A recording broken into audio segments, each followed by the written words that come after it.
Katt Williams finally addresses the Ali Siddiq beef for the first time on his latest interview with the rap legend and podcaster Willie D. Ghetto boys, ghetto boys, ghetto boys, ghetto boys.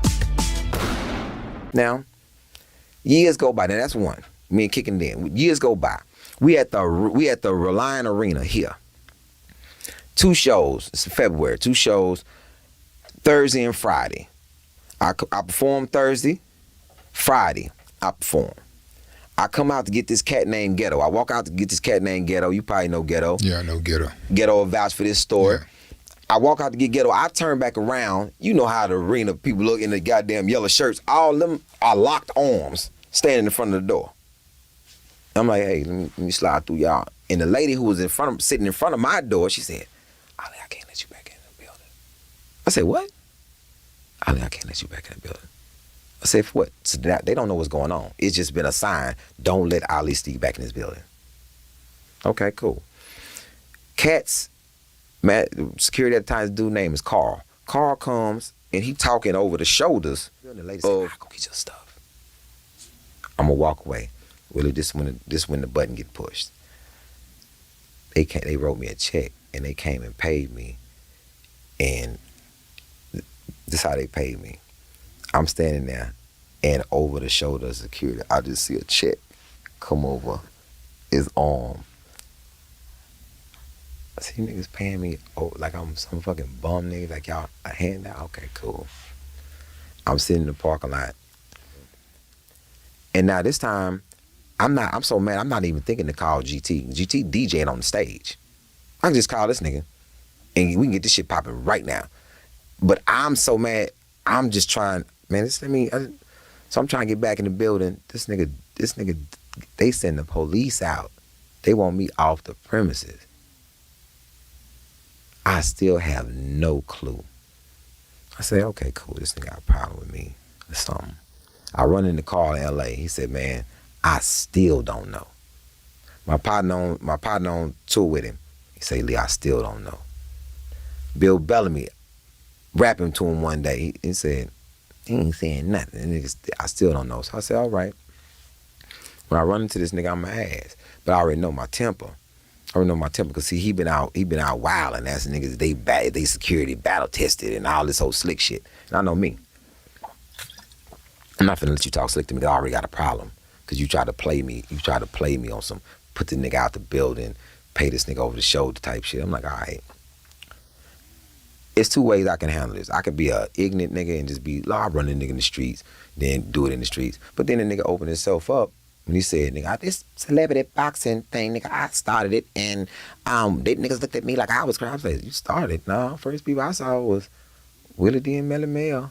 Nigga, way before you, nigga, you wasn't around at the time. And then I said, oh shit, maybe I can get this shit settled with this nigga in this ring for a bag. Because he be talking his boxing shit. So since you started, let's make it full circle. You haven't had a bout. So if that was your dream, you was the one that started celebrity boxing, you wanted to do it in the beginning. So now you have a challenger. That's all I'm saying is, let's make the challenge happen. This is my personal underlying problem with you is feeling the fire for me to want to get in the ring with you and damage your face and do something bad to your body. That's one thing. But as a talent? Oh, you're an excellent talent. But that don't make you a cool ass person though. So let me get in the ring with you, settle my difference with you for a bag or whatever. Cause you started it. It opened it up when you said that you started celebrity boxing. You ain't got no problem with doing it. So let's do it. You got a challenger. You ain't got to wait and hope for somebody to challenge you, or maybe Kevin Hart may want to do it one day, or maybe I'll do it with Steve Harvey. No, it's somebody right now that's willing, that wanna ask you about something civilized. Cause I ask you in the ring. Like Muhammad Ali asked that man, what's his name? And I keep asking that nigga, what I do? What I do? I beat his ass with it. What I do for 4 rounds. Man, I don't think Katt just gonna let you motherfuckers swing on him and shit like that. Niggas Willie, people ain't gotta let you do nothing. You know, man, remember now how people was underestimating you now. Yeah, that's what I'm saying. People don't got to let you do nothing. I remember. Here's the response. I want to know. I think the world want to know what happened between you and Ali Siddiq. I know you said The you didn't world want to talk couldn't about it. possibly want to know wanna that. know, He's man. not We famous enough for the world to want to know that. At least pretty Because famous. my side of the world doesn't want to know that. See, Well, my side of the world. here's the thing. What happened, man? A lot of times what liars do first is they set up a narrative and a scenario. Like Michael Blackson just got on national TV and told people, yeah, I got a beef with Katt Williams, and Katt is mad at me about this, and because I said this, and I didn't even mean it like that. And the whole time, he's never talked to me. That's how he feels. He's heard I'm angry. I've not had a conversation with him. It's the same with your Ali Siddiq. If it wasn't for the information that I know in my intel, I would be a fan of his like everybody else. Who wouldn't be a fan of a young black storyteller that's done time and loves his family and is a hometown guy? Like, why would he ever have any enemies in comedy? It's ludicrous. But if you pick the actual king, then make sure that your story's correct. And unfortunately, his story's not correct. No matter what he says, he never met me. He made it disrespectful that a security guard that was 6'7" reached over him to pay him, not mentioning the fact that he got paid for not doing anything. Well, let's start at the beginning of the Reliant thing. I don't know if I want to. I'm gonna start, and then you can do what you want to do. Fair enough. But I think for the sake of the audience knowing, just Tell them having who an Ali idea of Siddiq what we're is talking first. about. Ali Siddiq is a comedian from Houston that's based in Houston. A very fine comedian. Very fine comedian. Yes. Now, Ali said that he went to Reliant Arena and he was on the same show as you. He showed up, and the security stopped him from entering the building.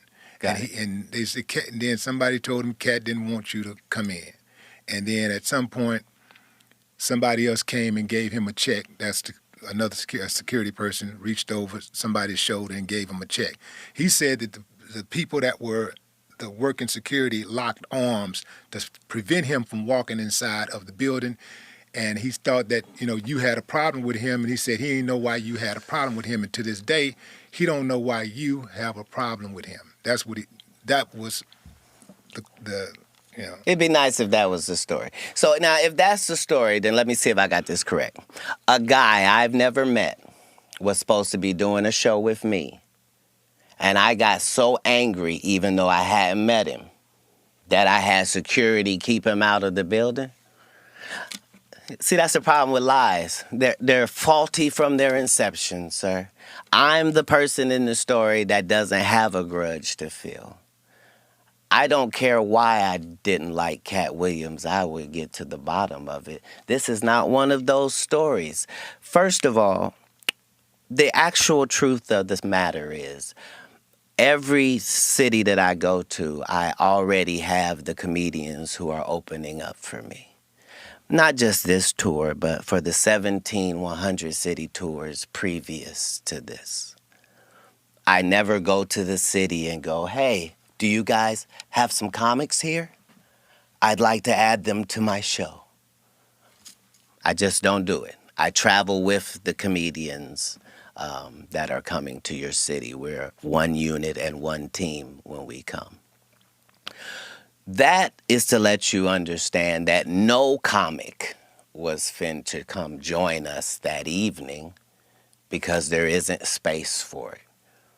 I still have to do an hour at the end of this.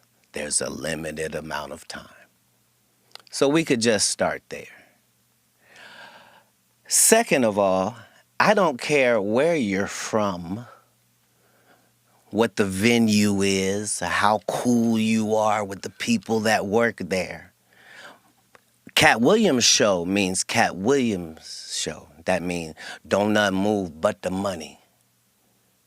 There ain't no loud talking and voice raising and, how dare you? How dare you? Let me look on the advertisements and see, do I see your name or face, sir, whoever you may be? Where would you even get the entitlement to be having this question? This is like me insisting that the Lakers put me on as a starter. And I won't take no for an answer. It's ridiculous. You don't even play in our league. And that's before I knew who you were. Now that I know who you are, I'm just ashamed because you took something personal that couldn't have been personal. I didn't meet you. That's how it would have gone if I wasn't there, because the truth is, I wasn't there. All of this happened before I got there. What happened with the check? When the security guy gave him When the check? when I asked what the person had said, I said, well, I don't understand. I don't understand why he's so angry. What did he say to you? He said, I'm supposed to be on this show. I said, well, maybe he was expecting to get some sort of a payment. And now he thinks he doesn't get to get paid because we already have a tour. I wouldn't want that. Pay him for performing. So he got the check of the performer. This is what he's angry about. Imagine the audacity. Remember, your story is that I'm kicking you the fuck out. Get out and lock arms and don't let him in. And paying you? Make it make sense, King. So- Either you're smaller than I think or I'm bigger. Either one. Like, you can't keep positioning the narrative because that's all this is. This is so that in a conversation in America, there'll be something he and I are evenly linked. And only people in his hometown are floating that narrative. I'm really him. You don't believe that there's, under any circumstances, that you and Ali can come to a resolution, just be cool? Like, You've just talked to me. You know I don't have a bone in this. Yeah. I don't have a bone in this. So if I got him on the phone, you talk to him?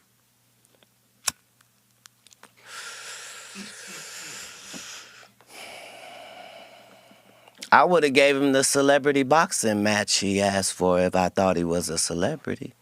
Oh, come on, man. You know Ali a celebrity. Come on, Sir, Katt. I'm not talking. Katt. I didn't mean that disparagingly. Yeah. I meant that in ticket sales, my nigga. Ticket sales. That's what I meant. I mean, I'm doing 7,000 in your hometown while you go do 300. I'm not being disrespectful. I'm talking statistics. I'm talking about the biggest and baddest thing going. And you, a person trying to get in, why would you be mad? It's ridiculous. I'm offended. I'm offended. Why? Because even if it's celebrity boxing, I need you to sell tickets too. I need you to sell these pay-per-view numbers, my nigga. I know I'm bringing it. It's more people that want to see me get laid out by you. And the fact that an upstanding and righteous gentleman like yourself is in that position with the only thing trying to be righteous in our lane. Katt's story about what happened the night as security wouldn't let Ali Siddiq into the show seemed just as believable as Ali's story, to be honest.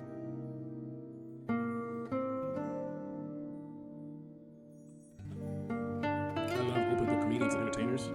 It really humanizes them. Do you think that Katt Williams was telling the truth? Like and subscribe for more.